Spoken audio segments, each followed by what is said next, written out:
रहे हैं हिंदी, और उनको ऐसा लगता है कि उनको नौकरी मिलने वाली है। एक बहुत रोचक कहानी आपको सुनाता हूँ, हिंदी विदेशों में कैसे काम करती है। सुनाऊंगे, विषयांतर हो जाता है।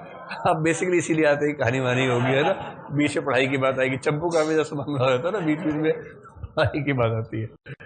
तो मैं अभी यूरोप गया हुआ था, तो वहाँ फ्रांस में एक आदमी मिला हमें, एक रेस्टोरेंट जो आदमी चला रहा था वो पंजाब का आदमी था। हम रेस्टोरेंट भारत का ही ढूंढ लेते हैं, मैं शाकाहारी हूँ तो मुझे बड़ी दिक्कत रहती है वहाँ पर। वहाँ कुछ भी खाओ तो पता लगा बत्तख का मांस है, इसके अंदर मेंढक का मांस है, फिर छिपकली सामने ले आते हैं कि आपके सामने काट के देंगे, कैसे खाओगे। बड़ा दिक्कत होती है हम जैसे लोगों को। तो हम तो केला दही खा के काम चलाते हैं वहाँ पर, शाकाहारी लोग। तो वहाँ कुछ इंडियन रेस्टोरेंट्स मिल जाते हैं। तो अब तो गूगल बड़ा आसान हो गया, इंडियन रेस्टोरेंट स्टार के साथ आ जाता है, तो पहुंच गया आराम से। तो वहां देखा एक पंजाब के बड़े बढ़िया से आदमी, 50 साल के आसपास के। पूरे रेस्टोरेंट में सारे भारतीय वेटर्स थे, एक फ्रेंच लेडी वेट्रेस की भूमिका में थी, और हम सब बैठे हुए थे। आगे बोली, आप क्या खाएंगे? तो हमने कहा हम खा लेंगे, आप टेंशन मत लीजिए। आपको बोलने में समझाने में दिक्कत हो जाएगी, भूख लगी बहुत तेज, टाइम बहुत लग जाए, किसी और को भेज दीजिए, उसको समझा देते। तो खैर हो गया, खाना बना अच्छा था। तो हम नेक्स्ट डे फिर चले गए। तो एक यंग सा लड़का था, उससे बातें होने लगी, गप्पे होने लगी। तो उसने बताया कि मेरे मामा जी हैं वो। तो मैंने कहा यार, सारे वेटर्स आपने इंडिया के रखे हुए, एक आपने फ्रेंच लेडी रखी है, कोई इमिग्रेशन का मामला है क्या? कुछ ऐसा मामला है? क्योंकि इमिग्रेशन में होता है ना कि आपको वहां के कुछ लोगों को रखना पड़ता है, तो उससे आपको उस देश में काम करने का मौका मिलता है। बोले नहीं, वो मेरी सेकंड मामी जी है। तो मैंने कहा ये क्या मामला?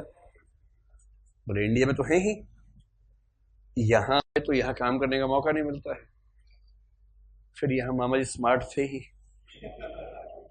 तो यहाँ मतलब क्या बोलेंगे अब उसका, समझ रहे हैं ना कि मामला सेट किया किसी तरह से, और यहाँ शादी कर ली। अब जब से शादी कर ली, मामी जी के पति होने की वजह से उनको यहाँ परमानेंट स्टेटस मिल गया रहने का, काम भी कर सकते। तो मामी जी के नाम पे रेस्टोरेंट है, मामा जी तो काम करते हैं बेसिकली। और साल में 1-2 महीने पंजाबी हो आते हैं, उधर भी 3-4 बच्चे हैं, यहाँ भी 1-2 बच्चे हैं, तो वो आराम से 2 देश, अंतर्राष्ट्रीय संबंध जिसको बोलते हैं, इंटरनेशनल रिलेशंस, वो संभाल रहे हैं। तो ये तो बात हो गई। फिर हमने उससे पूछा, और आप क्या करने आए यहाँ पर? बोला पंजाब का आदमी फ्रांस क्या करने आएगा, पैसा कमाने। तो हमने पढ़ाई लिखाई, बोले पढ़ाई काम आती है? तो पढ़ाई की नहीं मैंने, क्योंकि पढ़ाई हमने देखा हमारे पंजाब में किसी काम नहीं आती पढ़ाई।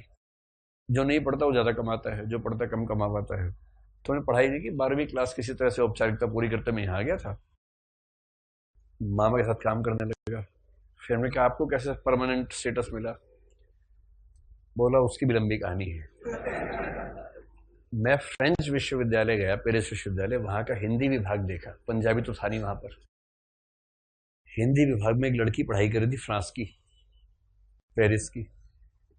मैंने उससे हिंदी में बात की, मैंने कहा आपको हिंदी में दिक्कत है, मैं समझा सकता हूँ आपको हिंदी। और फिर ऐसा समझाया, दोनों की शादी हो गई। तो मैंने कहा यार बड़ी अच्छी बात है। फिर कैसे? बोले उसके बाद मैंने इतना अच्छा समझाया कि मैं उसके घर में रहने लग गया। शादी के बाद रहने का खर्चा भी खत्म हो गया मेरा। अब क्योंकि मैं दामाद था तो खाना पीना मिल जाता था वहां पर भारत में जो दामाद की इज्जत है वो यहाँ पर है नहीं। तो 1-2 महीने तो वो झेलते हैं। फिर बोले कि अब तुम दोनों निकल रहे हो कि तुम अकेले निकल रहे हो यहाँ से? हम दोनों को निकाल दिया घर से। तो मैंने कहा आपकी पत्नी कहाँ है? बोले वो भारत में है। तो फ्रेंच लड़की सरदार जी की पत्नी होके वो पंजाब में रहती है। वो क्या करती है, वहां स्कूल में पढ़ाती है, कभी कभी यहाँ आ जाती है। हाँ, वो फ्रेंच पढ़ाती है। और मैं उसका पति होने की हैसियत से यहाँ रेस्टोरेंट चलाता हूँ, बीच में वहां हुआता हूँ। क्या दुनिया है, देखिए, शानदार दुनिया है। फोटो दिखाई, देखो ये देखो, लग रहा है कि मेरी पत्नी नहीं लग रहा ना? मेरी पत्नी है।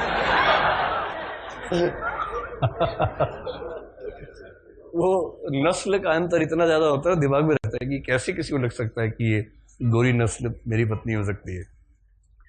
तो समझ रहे हैं विदेशों में हिंदी साहित्य कैसे फलता फूलता है। समझ में आ गया? चलिए, तो 2-4 रचनाकारों के नाम लिख लीजिए। मॉरिशस के एक